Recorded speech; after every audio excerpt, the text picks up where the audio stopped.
Here is the U.S. National Gas Map, price map, showing prices around the country at a glance. The color-coded areas reflect the average price of regular unleaded gas. You just put your city, state, or zip right here and go. And then you can zoom in on your particular area. And here's the color-coded, so green is good, a good price. And as you go up, the red, it becomes, the highest one is 303 in California, which isn't too bad.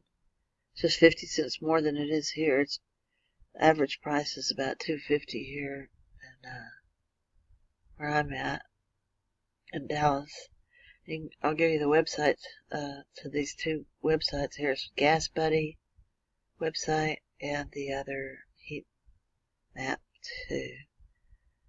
And you could go down, if you put your zip code in or your city and state, you could come in. Like here's Texas, and you could just show the the gas prices here are around $2.40 to $2.50.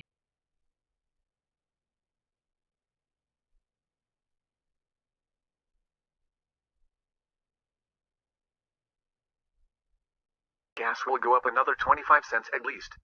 AAA 6.04 p.m. ET Friday 1st September 2017 03.03 U.S. Gas stations may come under stress this Labor Day weekend as the lingering effects of Hurricane Harvey snarled the supply chain that moves fuel from refineries to the retail locations where Americans fill up their tanks. Panic buying in some areas was exacerbating the supply crunch. Long lines have already formed at stations in the Dallas-Fort Worth area as Texans took preventative measures ahead of the Labor Day weekend, local news reported. Texas Gov. Greg Abbott tried to calm nerves on Friday, saying at a news conference, "There's plenty of gasoline in the state of Texas," Reuters reported. "Don't worry, we will not run out." On the other end of the supply chain are the refineries that produce gasoline and other fuels. Flooding from Harvey knocked out 20 to 25% of United States refining capacity, leaving some pipelines starved of fuel. Abbott said the state had worked with refiners in Louisiana, Oklahoma, and other states to send additional supply ahead of the Labor Day weekend. On Friday, trucks were lined up outside fuel terminals, hoping to haul away gasoline and diesel to restock depleted tanks at convenience stores and truck stops, according to the head of a distribution company. Harvey Steinhagen, president and CEO of PetroTexFuels, said lines of trucks formed around midday at Beaumont, Texas, terminals operated by Motiva. There was a similar scene at the Delek terminal in Tyler, Texas, east of Dallas earlier on Friday. He said, "By Monday Texas will be in crisis for petroleum fuel. I am not a crisis man, but with the refineries down, power outages, roads flooded, and pumps underwater this." Harvey Steinhagen, PetroTexFuels president, usually, once terminals run out of their fuel supply, trucks that don't get their fill will head back to headquarters or seek fuel at other terminals. Steinhagen told CNBC. He anticipated that could happen on Friday. Delek has seen increased demand from its regular customers as well as distributors who are looking for fuel that wasn't available at terminals further south, said Keith Johnson, vice president of investor relations at Delek. While he couldn't identify specific products that had run out at Delek terminals, he said it's possible that has occurred. "We are working to try to replenish as fast as we can if that has occurred," he told CNBC. Motiva did not immediately return inquiries about conditions at terminals. Steinhagen said by early Friday morning, underground inventories at PetroTexFuels company-owned and operated stores in southeast Texas were running dry. Texas, our Texas, all hail the mighty state. Texas, our Texas, so wonderful, so great. God bless you, Texas, and keep you brave and strong, that you may grow in power and worth throughout the ages. Turning now to Buffalo Bayou, the water is continuing to rise. It's a situation that everybody's watching closely, especially because water is continuing to be released from the reservoirs. And that's led to a new voluntary evacuation. Here's reporter Michael Wooten. Good morning, guys. From Memorial Drive in Gessner, this is as far west as you can go from downtown before you're going to hit one of these many roadblocks. Right now you can see there are quite a few Texas state troopers here keeping traffic out of this impacted area. Around 20,000 homes are in this evacuation area right now. The mayor saying yesterday, we encourage you in the strongest of terms to leave your home, but this only applies to people who already have water in their homes right now. If you don't have water, then we're told it's fine for you to stay there because the flooding is not expected to get worse. But here is the bad news. The flooding that exists now is expected to last for up to 15 days because they continue to release water out of the two reservoirs that is flooding Buffalo Bayou, and it's going to take 2 weeks in order for that water to come down. Crews spent yesterday going house to house, helping people evacuate if they would do so. This is not a mandatory evacuation. This is the mayor just telling people, look, if you have water in your home, you really need to get out of there right now. Folks are being taken to NRG Park Shelter if they don't have friends or family or another place to stay right now. But again, it's going to be up to 2 weeks until they're going to be able to get back into their homes here.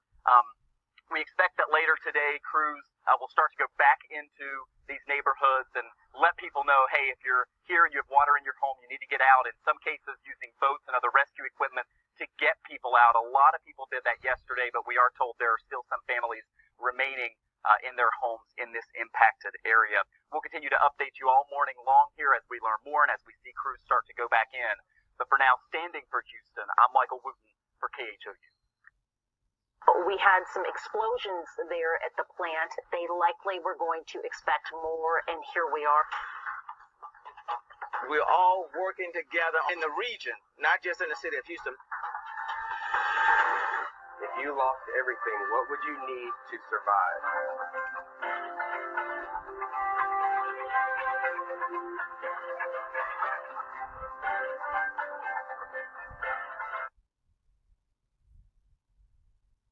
Due overnight, there's an immediate mandatory evacuation in Lake Jackson. This is for all residents who live on Dewberry Street, Dewberry Court, and Strawberry. And more people are reported dead, bringing the total death toll from Harvey to 42. Bringing the total death toll from Harvey to 42. President Trump has sent Congress a first request for federal money for recovery efforts that total $7.9 billion.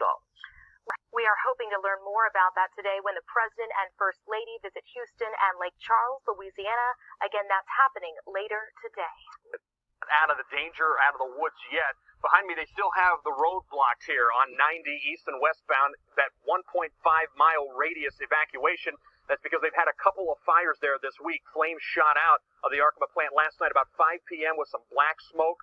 The backup system failed because of the flood. They lost power. The backup generator's gone as well. A peroxide container exploded on Thursday. Anyone that has not been evacuated has been asked to keep their windows closed, keep their AC off. They want to make sure that none of that air, if there's a fire, if there's smoke in the air, is getting inside. There's already been over a dozen deputies taken in for smoke inhalation.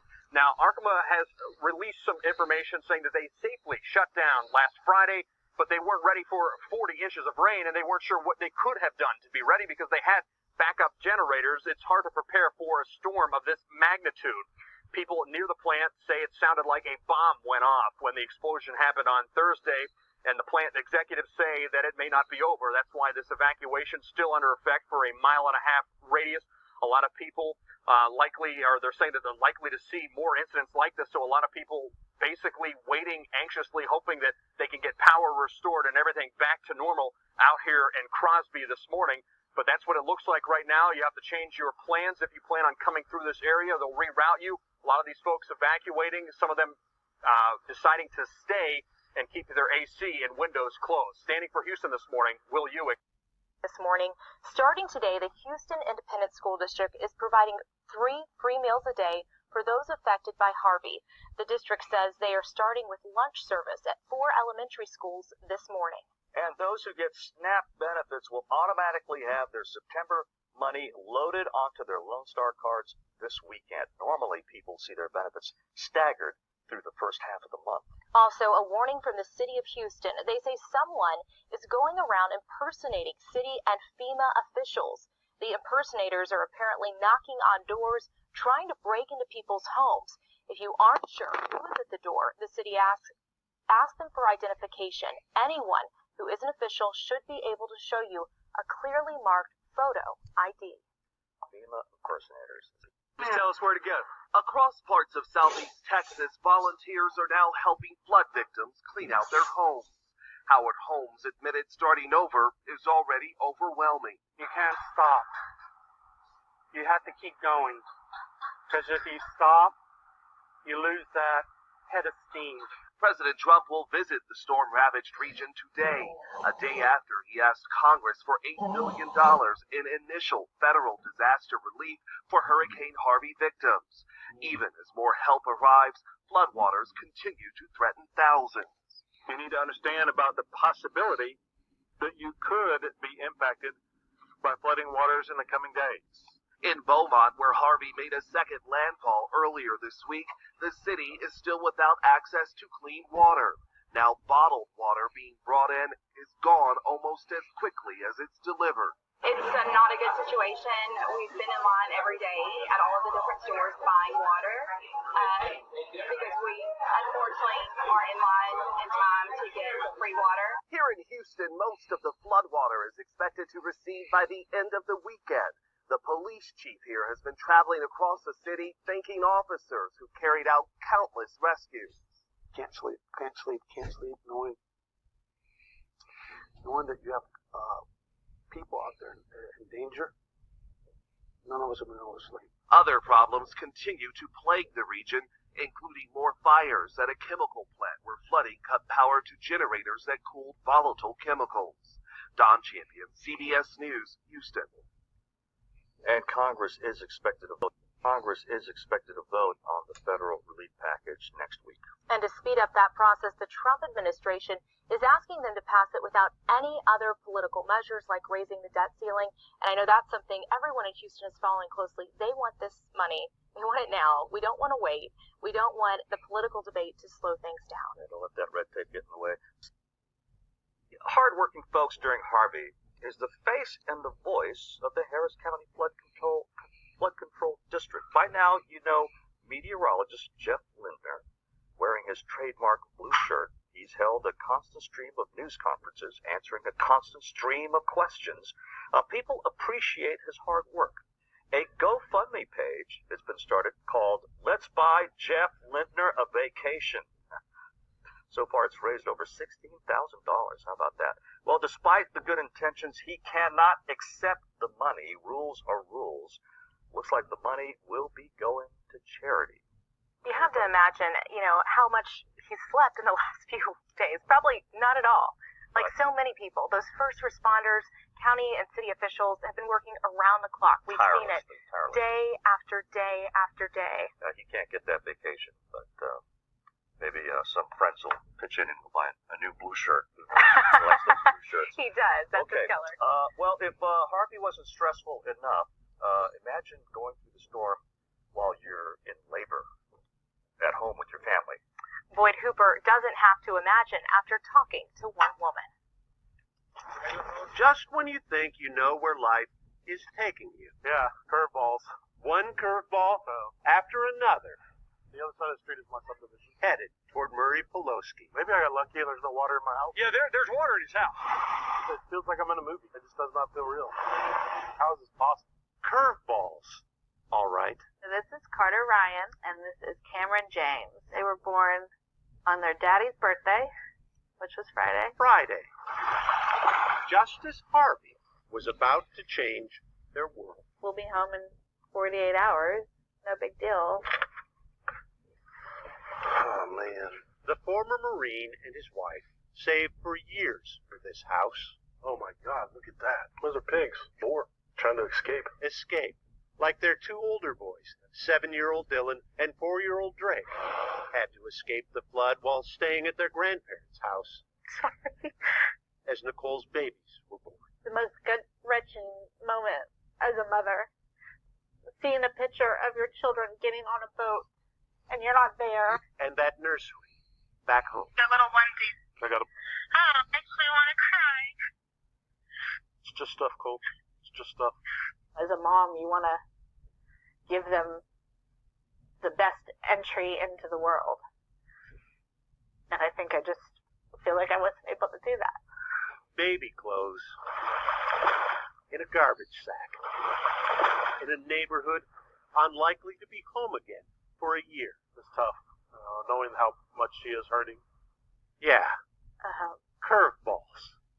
But they're going to have a birth story, that's for sure. Carter and Cameron and Harvey. I have those two little babies.